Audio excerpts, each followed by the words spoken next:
요즘에 케이블 TV 방송이 많이 보급되면서 채널을 선택할 기회가 많아졌다고 생각됩니다. 아마 수백 개 채널을 여러분들이 선택해서 보실 수가 있죠. 또요, 얼마 전에는 종합 편성 채널이 확대되면서 이제는 채널을 선택할 기회가 훨씬 더 넓어졌다고 하겠습니다. 그러니까 TV를 즐겨보시는 분들은 더 즐거움이 더해졌다고도 할 수가 있을 것 같습니다.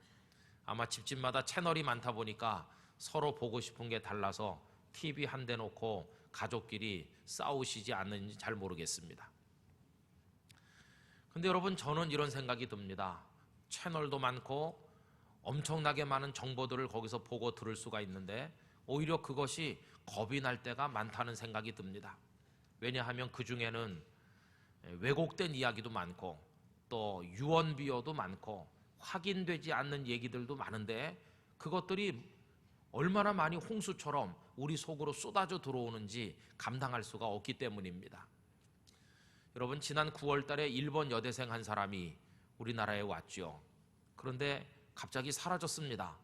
그랬더니 일본 언론에서 보도하기를 한국에서 납치되었거나 살해되었을 것이다, 이렇게 보도를 했고 일본 국민들은 그대로 믿었고 일본 당국은 강력하게 우리 정부에 수사를 해달라고 요청하기에 이르렀습니다. 자칫 잘못하면 국가 간의 심각한 문제로 비화될 수 있는 그런 문제죠. 그런데 여러분, 신문에 보도된 것과는 달리 그 진상이 어떠했는가 하면 11월 말쯤 됐을 때 이 여학생이 어머니에게 사진도 보내고 했는데 어머니, 제가 애인과 함께 여행 중입니다, 이렇게 보냈다는 것입니다. 보도는 납치됐거나 살해됐다 이렇게 보도됐는데 실상은 달콤한 여행을 즐기고 있었다는 것입니다. 그러니 여러분, 신문 보도와 현실과 얼마나 차이가 많이 있습니까? 왜곡된 이야기들도 많고 확인되지 않는 얘기들도 많은데 우린 그것을 신문에서 보고 혹은 TV에서 듣고 그러면서 내가 뉴스에서 봤는데 이러면서 시작해서 흥분도 하고 기뻐하기도 하고 분노하기도 하고 또 내가 얻어들은 요만한 이야기에 창작을 해서 우리 각자가 살을 많이 붙여가지고 그걸 또 옆에 사람에게 전해주면서 그러다 보니까 얼마나 많은 얘기들이 떠돌고 있는지 알 수 없습니다. 그거를 새벽부터 밤까지 우리들은 접수해서 받아들이고 있습니다. 그리고는 헷갈립니다. 도대체 뭐가 맞는 거야? 혼란의 시대 속에 우리 모두가 살아가고 있습니다. 여러분, 이 속에서 옳은 걸 찾아내는 게 얼마나 어려운지요. 그리고 바르게 사는 것이 얼마나 어려운지요. 이 혼란한 시대를 살아가기 위해서 우리는 그 속에서 진리를 발견하는 눈을 가져야 될 줄로 믿습니다. 우리를 흔들리지 않도록 굳건하게 세울 수 있는 어떤 비결을 터득해야 되고 우리 자신을 세워주는 진리를 깨닫지 않으면 안 되겠다고 하는 것입니다. 도대체 어떻게 하면 나를 바로 세울 수 있을까? 혼돈의 시대에 휩쓸리지 않고 참된 길을 따라 하나님의 사람으로 살아갈 수 있을 것인가? 이것이 현실적으로 큰 과제가 되어서 다가오고 있다는 것입니다. 여러분, 어떻게 하면 좋을까요? 하나님께서는 이런 우리들의 현실을 아시기 때문에 우리들이 붙들고 설 수 있도록 하기 위해서 하나의 기준을 주셨는데 이 기준은 시대에 따라 달라지거나 위치나 상황에 따라서 달라지는 게 아니라 언제나 동일한 기준으로, 절대 기준으로 우리를 붙들어 주는 것인데 그것이 무엇인가 하면 다름 아닌 하나님의 말씀이라 하는 것입니다. 여러분, 하나님께서는 말씀을 우리들에게 주셨습니다.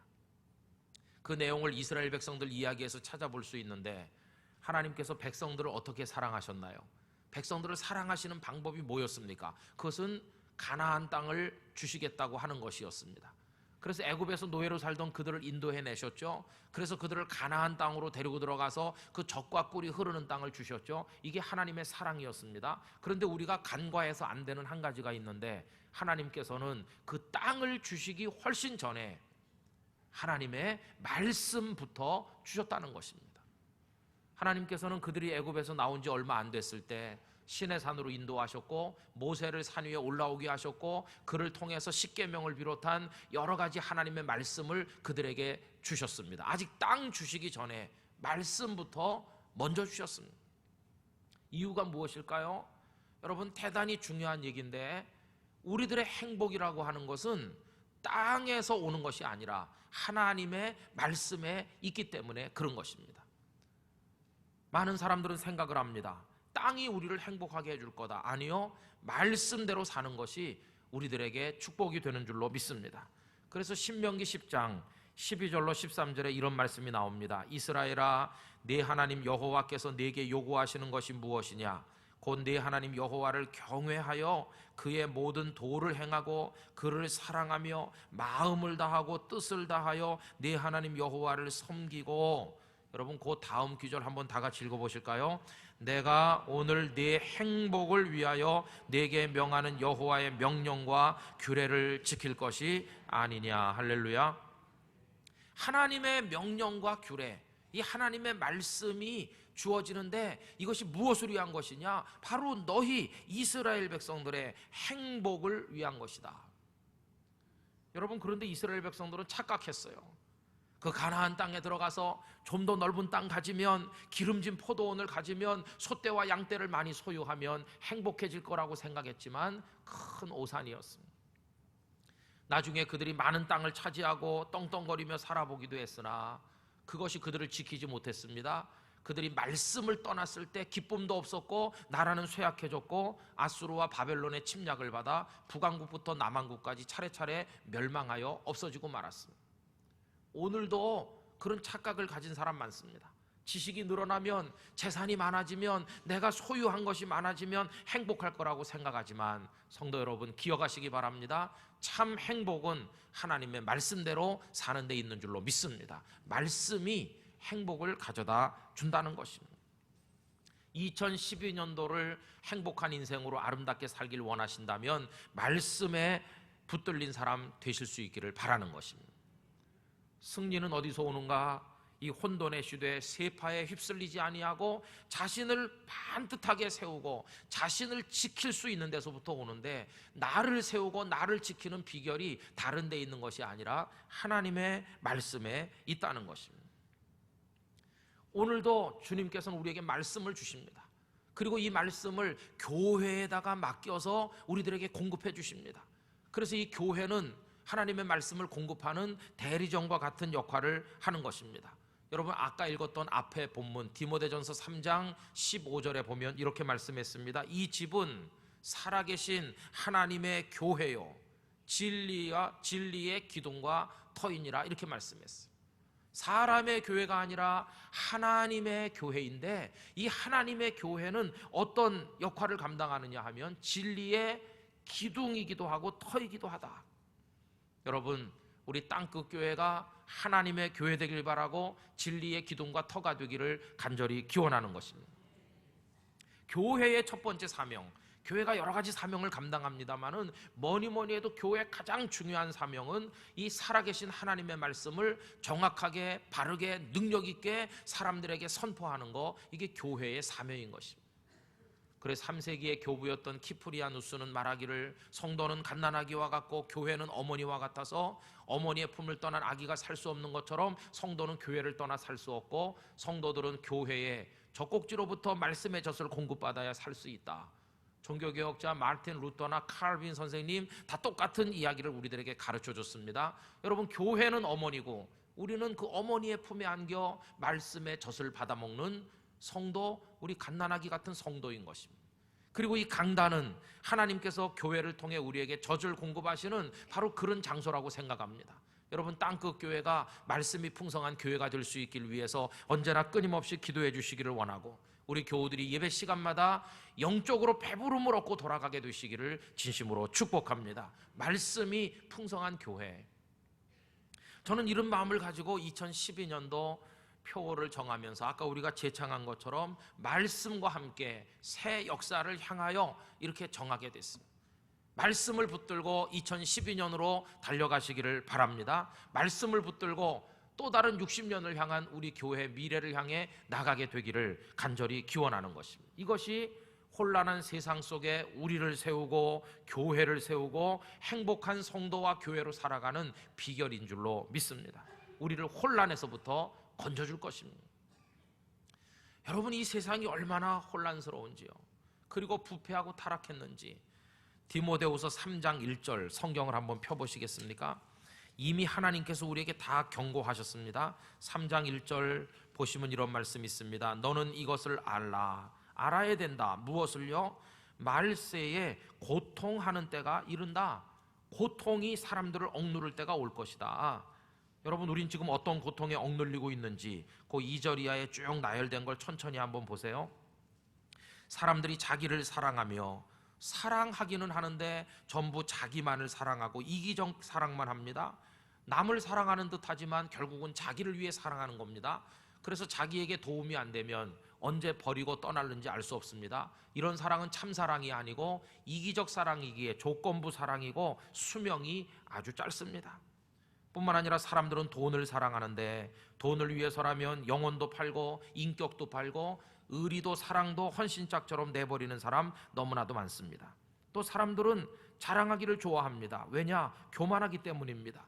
그래서 자기 자랑, 자기를 드러내기 위해서 별별 다양한 방법을 다 동원하고, 누가 자기를 조금 안 좋게 얘기하면 참지 못하고 파르르 하면서 달려듭니다. 교만하기 때문이죠. 이 교만은 결국 무엇으로 연결됩니까? 비방한다. 나는 높여 세우고 다른 사람은 깎아내리고, 이게 우리의 본능입니다. 다른 사람을 비방할 때 너무나 많아요. 비판하고 거역하고 하다가 마지막에는 그게 부모에게까지 이르는데, 부모를 거역한다. 부모님의 말씀을 천금같이 여기던 시대는 다 지난 것 같고, 부모님을 짐으로 생각하는 사람이 많고, 부모를 공경하는 자가 땅에서 잘되고 장수한다고 말씀하셨음에도 불구하고 부모를 무시하는 사람이 얼마나 많은지 모릅니다. 더군다나 사람들은 감사하지 않는다. 여러분, 불만이 그득합니다. 우리 대한민국처럼 지금 배부르게 먹고 좋은 집에 살고 편안한 나라가 없습니다. 전 세계 어디를 다녀봐도 대한민국 너무너무 잘 사는 나라인데 우리는 전부 상대적 박탈감에 사로잡혀서 우리가 형편없는 것처럼 자학하고 지도자들을 향해 삿대질하고 비난을 퍼붓습니다. 아마 우리 대한민국에서 위대한 지도자, 존경받는 지도자가 나올 수 있을까? 요즘 같아서는 누가 대통령이 되고 누가 지도자가 돼도 존경받는 사람 없지 않을까? 왜? 우리가 다 헐뜯는 명수이기 때문에, 감사하지 않으니까. 여러분, 이런 사람들이 어떻게 거룩할 수 있을까요? 거룩하려면 세상에 이런 조류와는 구별된 사람이 돼야 되는데, 하늘에 속한 사람이 돼야 되는데, 이 세속의 탕류에 내맡겨 살아가는 우리 자신이 어떻게 거룩할 수 있겠습니까? 또 3절로 내려와 보면 무정하다, 정이 없어요. 그래가지고 불쌍한 사람 봐도 눈물 흘리지도 않고 어려운 사람 봐도 마음 아파하지 않아요. 그러면서 자기 자신에 대해서만 감정이 풍부해가지고 원통함을 풀지 않는다. 남을 불쌍히 여기고 사랑하고 덮어주는 아름다운 감정은 다 죽었고 이기적인 욕심의 감정만 남아가지고 조금 어려운 일 당하면 자신은 원통함을 풀질 않아요. 그러면서 다른 사람 모함하죠. 수단 방법 가리지 않고 밟고 일어서려고 하지 않습니까? 욕망을 절제하지 못하고, 그 다음에 성정이 사납고 선한 것을 좋아하지 않고, 그리고 배신을 잘해요. 배신. 그래서 언제 달라질지 몰라요. 어저께 적이었던 사람이 오늘 친구 되고, 오늘 친구였던 사람이 내일 아침엔 또 적이 되기도 해요. 이게 오늘 사람들이 살아가는 모습이라고 말씀하고 있습니다. 그 다음에 왜 자꾸 배신하는가? 한번 친구 됐으면 적어도 평생 같이 가봐야 되는 것이고, 한번 사랑해서 부부가 됐으면 끝까지 가보고 그래야 되는데 왜 배신하는가? 왜 참지 못하나?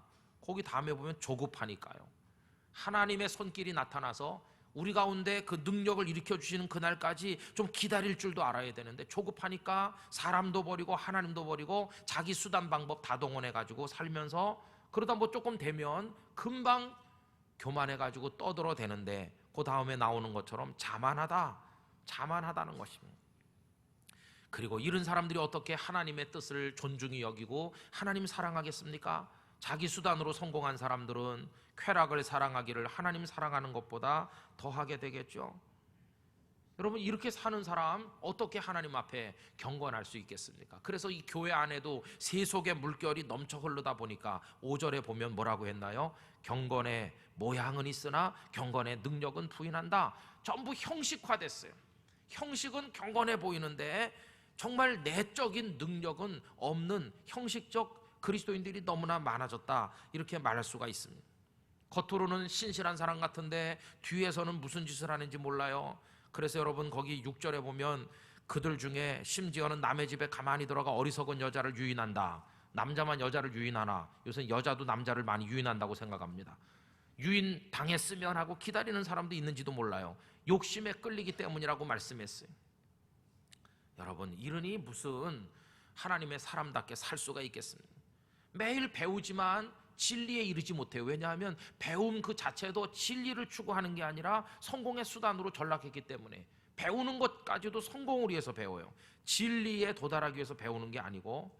그래서 진리를 대적하기도 하는데 8절에 보면 얀네와 얀브레가 모세를 대적한 것 같이 그들도 진리를 대적한다. 왜 그러냐? 궁극적으로는 마음이 부패됐기 때문이고 믿음에 관해서는 버려진 사람들이기 때문에 그렇다, 이렇게 말씀하고 있죠. 여러분, 정신없이 몇 가지 읽어봤는데 이 중에서 여러분들에게 해당되는 건 몇 가지고 여러분 옆에 있는 사람에게 해당되는 건 몇 가지겠습니까? 아, 목사님, 저한테는 하나도 해당이 안 되고 우리 마누라님한테 다 해당되는 것 같습니다. 그렇습니까? 다 이게 우리 얘기입니다. 우리 얘기. 남들도 만들어내고 나도 만들어내는, 그래서 이 세상을 고통의 세상으로 만들어가고 있다는 겁니다. 시간 없어서 그 밑에 다 읽지 못하지만 이런 말씀을 쭉 하시다가 이제 드디어 오늘 본문 14절로 내려오지요. 여러분, 14절 시작하는 첫 단어가 무엇입니까? 그러나, 이 강력한 도전을 우리에게 줍니다. 사도 바울을 통해 하나님께서 디모데에게 말씀합니다. 사랑하는 디모데, 지금까지 말했지 않았느냐? 말세에 고통하는 때가 이르고 사람들이 어떻게 부패되고 타락하는지 너 알았지? 세상이 혼란의 무질서의 세상으로 전락할 것이다. 그러나, 그렇지만 세상이 어떻게 된다 할지라도 너 디모데는 그렇게 되면 안 된다. 여러분, 이 대목에서 하나님의 강력한 도전을 마음으로부터 받게 되시기를 부탁드립니다. 그러나 너는, 그러나 너 김목사는, 그러나 너는 아무개는, 그러나 너 땅끝 교회 성도는 세상 사람들 하는 것처럼 하면 안 된다. 그럼 어떻게 해야 되냐? 14절 계속 보면 뭐라고 하셨나요? 배우고 확신한 일에 거하라. 할렐루야. 여러분, 올 한 해 그렇게 하시게 되기를 기원합니다. 우리가 배워야 될 게 뭘까요? 하나님의 말씀, 성경이지요. 그럼 성경이 어떤 유익이 있습니까? 15절로 17절 천천히 다시 한번 읽어보겠습니다. 또 어려서부터 성경을 알았나니 성경은 능히 너로 하여금 그리스도 예수 안에 있는 믿음으로 말미암아 구원에 이르는 지혜가 있게 하느니라. 모든 성경은 하나님의 감동으로 된 것으로 교훈과 책망과 바르게 함과 의로 교육하기에 유익하니 이는 하나님의 사람으로 온전하게 하며 모든 선한 일을 행할 능력을 갖추게 하려 함이라. 할렐루야. 이 성경 말씀, 하나님의 말씀은 우리를 지혜를 온 사람이 되게 해서 구원에 이르게 만들어주고, 아부하고 듣기 좋은 말 하는 이 세상에 이 말씀만은 우리를 바르게 교훈해주고 가차없이 우리를 책망해서 올바른 길을 가도록 도와주고, 이 말씀은 우리로 하여금 선한 일을 행할 능력을 갖추고 온전한 사람이 되도록 우리를 도와주는 그런 유일한 말씀이 바로 하나님의 말씀이라 하는 겁니다. 성도 여러분, 그뿐입니까? 하나님의 말씀에는요, 우리 모두가 받고 싶어하는 복이 다 들어있습니다. 그래서 신명기 28장 3절 이하에 나오는 복, 성읍에서도 복을 받고 들에서도 복을 받을 것이며 내 몸의 자녀와 내 토지의 소산과 내 짐승의 새끼와 소와 양의 새끼가 복을 받을 것이며 내 광주리와 떡반죽 그릇이 복을 받을 것이며 내가 들어와도 복을 받고 나가도 복을 받을 것이니라. 할렐루야. 목사님, 저는요 이런 복 받을까 봐 걱정이에요. 절대 이런 복을 받고 싶지 않아요. 그런 분 있으세요? 우리 다 복 받고 싶어요. 저도 복을 받고 싶습니다. 저도 제 몸의 소생인 자식들이 잘 되길 바라고, 떡반죽 그릇이 풍성하길 바라고, 하나님께서 우리 땅끝 교회를 축복하시길 정말로 바랍니다. 여러분, 전부 하나님의 복을 받으시길 바랍니다. 성도들이 잘 되는 것을 보는 것처럼 목사인 저에게도 기쁨이 없습니다. 여러분들이 다 신령한 복을, 기름진 복을 받으시기를 기원합니다. 2012년에 그렇게 되시기를 원합니다. 어떻게 이 복을 받는가? 그 비결이 신명기 28장 1절로 2절에 나오는데, 여러분 화면을 보면서 성경 말씀 우리 한번 천천히 읽어보도록 하겠습니다. 내가 내 하나님 여호와의 말씀을 삼가 듣고 내가 오늘 네게 명령하는 그의 모든 명령을 지켜 행하면 네 하나님 여호와께서 너를 세계 모든 민족 위에 뛰어나게 하실 것이라. 내가 네 하나님 여호와의 말씀을 정정하면 이 모든 복이 내게 임하며 내게 이르리니. 아멘. 그리고 나서 이제 성읍에서도 복을 받고 들에서도 복을 받고 쭉 나오는 겁니다. 하나님께서는요 막 복을 숨겨가지고 어떻게 해서든지 안 주시려는 분이 아니라 우리에게 풍성하게 주시기를 원하시는 분인 줄로 믿습니다. 근데 왜 못 받았는가? 말씀을 듣고 청정하고 지켜야 되는데 말씀을 버렸으니까요. 성경 말씀 덮어놓은 지 오래됐으니까요. 읽어본 적이 언젠지, 건성으로만 읽었지 말씀 속에 깊이 들어간 지가 도대체 언제적 얘기인지, 말씀 한 절을 가슴에 담고 흥분하고 그 말씀 때문에 감격해서 울고 한 적이 도대체 언젠지, 말씀과 상관이 없이 살아온 게 언제부턴지. 여러분, 이제 우리가 말씀으로 돌아설 때가 되지 않았습니까? 그래서 2012년에는 우리 성도들이 말씀의 사람 되기를 원하는 것입니다. 여러분, 주보사 이렇게 조그만 거 하나 더 나눠드렸죠? 한번 펴서 보시겠어요? 그 맨 앞에 보면 호치키스로 이렇게 찍어드린 거 말이죠. 그 맨 앞에 보면 2012년 표어는 말씀과 함께 새 역사를 향하여입니다. 이를 위해 온 교우가 함께 하기 위해 다음과 같이 참여합니다. 그러면서 어떻게 하셔야 될 건지 방법이 쭉 써 있죠. 여러분 한 장 넘겨서 보십시오. 한 장 넘겨보면 날짜가 나옵니다.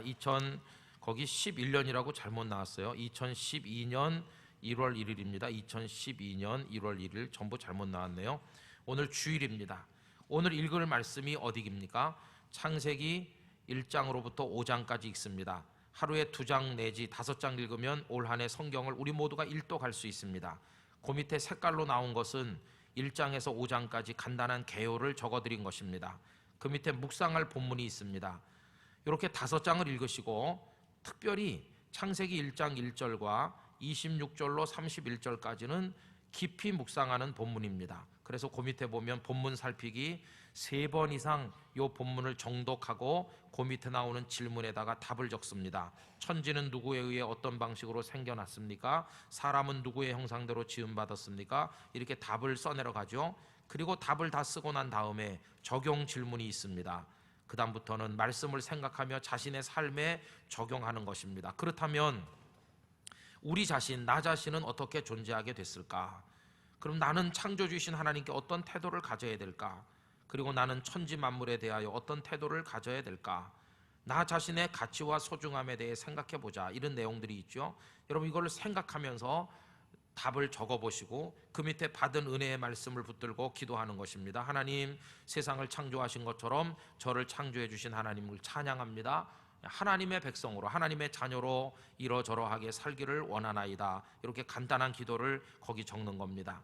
그래서 오늘 창세기 1장 1절로 5장까지를 읽으시고 창세기 1장 1절과 26절로 31절을 묵상하셨잖아요. 그럼 이 말씀을 내일 새벽기도 때 이제 하는 겁니다. 내일 새벽기도 때 이 본문 말씀을 가지고 새벽기도회를 진행하게 됩니다. 여러분들이 요거를 집에 놓고 오시면 안 되고 가지고 다니셔야 되고요. 바인다를 하나 구하셔서 매주일 나오는 요거를 차례차례 묶어서 철을 하시면 좋은 자료가 될 수 있을 것이라고 생각을 합니다.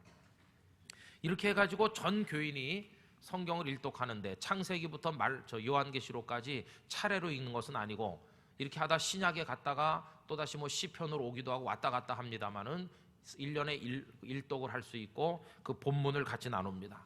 주일 낮 예배, 수요 예배, 주일 오후 예배 등등 모든 예배를 이 본문과 관련돼서 말씀을 설교할 것입니다. 그러니까 여러분들이 집에서 미리 해가지고 주일날 오시고 해가지고 새벽기도에 나오면 내가 집에서 읽고 이미 묵상한 말씀이기 때문에 훨씬 풍성한 말씀 속으로 여러분들이 들어갈 수 있을 거라고 생각합니다. 그리고 그 어느 날 어떤 말씀을 통해서든지 여러분들의 인생과 영혼을 변화시키는 능력의 말씀을 만나게 될 줄로 분명히 믿습니다. 올 한 해 굳은 마음과 결심을 가지고 어른 아이 할 것 없이 다 같이 하는 것입니다. 이 내용이 중고등부 학생들에게는 또 다른 질문으로 우리 초등부 학생들에게도 교회 학교에서 따로 만들어서 다 제공해 줍니다. 동일한 본문을 읽고 동일한 본문을 묵상합니다. 가정예배 드릴 때 어머니 아버지와 아이들이 같이 읽었으니까 같이 둘러 앉아서 가정 큐티를 하시고 주일날 교회 오셔도 좋겠습니다. 여러분들이 그렇게 하셔서 1년 동안 한번 말씀과 더불어 전진하는 우리 교회가 될 수 있기를 원합니다. 우리 교육자들도 이거 준비하기 힘들지만 여기에 올인해서 올해는 한번 말씀과 함께 교회를 세워나가자, 이런 결심을 하게 됐습니다. 여러분, 이 한 해 우리의 표 그대로 말씀과 함께 새 역사를 향해 나가게 되시기를 기원하고요, 여러분들의 손에 말씀의 검이 들려주시기를 원하고 말씀을 통해 위로받으시고 능력을 얻게 되시길 원합니다. 우리에게 말씀하시는 하나님, 그 하나님을 만나 뵙는 2012년이 되시기를 주님의 이름으로 축원드립니다. 우리 다 같이 기도하겠습니다. 이 시간에는 제가 기도합니다. 하나님 아버지, 올 한 해 우리 교회 성도들이 말씀을 읽으며 말씀을 묵상하며 말씀을 붙들고 출발하기를 원하오니 우리의 가는 길을 축복하여 주시옵소서. 이제 저희들이 성찬 예식에 임하고자 합니다. 주의 성령께서 역사하사 주님의 축복하시는 식탁이 되게 하여 주옵소서. 예수님의 이름으로 기도하옵나이다. 아멘.